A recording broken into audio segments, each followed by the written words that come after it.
আসসালামু আলাইকুম ভিউয়ার্স, আশা করি সবাই ভালো আছেন। ভিউয়ার্স, অনেক সময় আমরা ইউটিউবে প্লেলিস্ট তৈরি করে থাকি, তো অনেক সময় আমাদের প্লেলিস্টের প্রয়োজন থাকে না বা অপ্রয়োজনীয় প্লেলিস্ট থাকে বা ফাঁকা প্লেলিস্ট থাকে। এই প্লেলিস্টগুলো অনেক সময় আমাদেরকে ডিলিট করার প্রয়োজন পড়ে।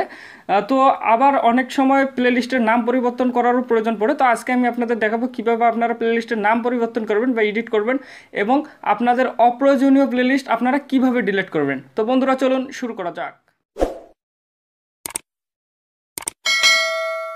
তো ভিউয়ার্স, প্লেলিস্ট রিমুভ করে দেওয়ার জন্য চলে আসবেন আপনারা আপনাদের যে অফিসিয়াল ইউটিউব যে রয়েছে সেই অফিসিয়াল ইউটিউবে চলে আসবেন। এরপর নিচে একদম কর্নারে দেখুন লাইব্রেরি নামে একটি অপশন রয়েছে। তো এখন আপনারা এই লাইব্রেরিতে ক্লিক করে দিবেন। তো ফ্রেন্ডস, লাইব্রেরিতে ক্লিক করে দেওয়ার পর নিচে একটু হালকা নিচে চলে আসবেন।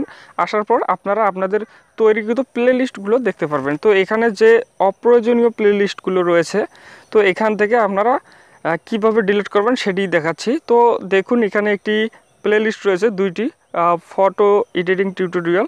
তো এই প্লেলিস্ট দুটো, এই ফাঁকা প্লেলিস্ট দুটো আমি এখন ডিলিট করে দেবো। তো ডিলিট করার জন্য আপনারা কি করবেন, যে প্লেলিস্ট ডিলিট করবেন তার উপর একবার ক্লিক করবেন। তো ক্লিক করার পর এরকম ইন্টারফেস আসবে। তো এখানে যে কলম দেখুন একটা পেন আইকন রয়েছে, এখানে ক্লিক করে কিন্তু আপনারা এডিট করতেও পারেন নামটি। তো আমি এডিট করব না, এটাকে ডিলিট করে দেবো। তাই ব্যাক বাটন প্রেস করলাম। তো ব্যাক বাটন প্রেস করার পর এই যে এইদিকে কর্নারে দেখুন তিনটি ডট রয়েছে, তো এইখানে আপনারা ক্লিক করে দেবেন। এরপর দেখুন ডিলিট প্লেলিস্ট অপশন রয়েছে, এখন এখানে ক্লিক করে দেবেন।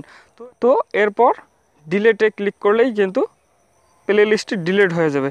তো ফ্রেন্ডস দেখুন, প্লেলিস্ট ডিলিট দেখাচ্ছে কিন্তু ডিলিট হচ্ছে না। এখন একবার রিফ্রেশ করি, রিফ্রেশ করলেই প্লেলিস্টটি চলে যাবে।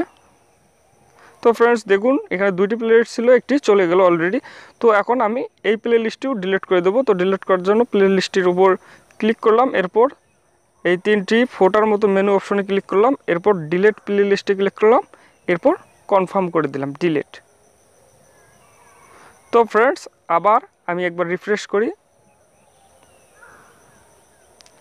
তো ফ্রেন্ডস দেখুন, যে দুটি আমার ব্ল্যাঙ্ক প্লেলিস্ট ছিল, অপ্রয়োজনীয় প্লেলিস্ট ছিল, সে দুটি কিন্তু আমি ডিলিট করে দিলাম। তো ফ্রেন্ডস, আশা করি আপনারা ভিডিওটি বুঝতে পেরেছেন।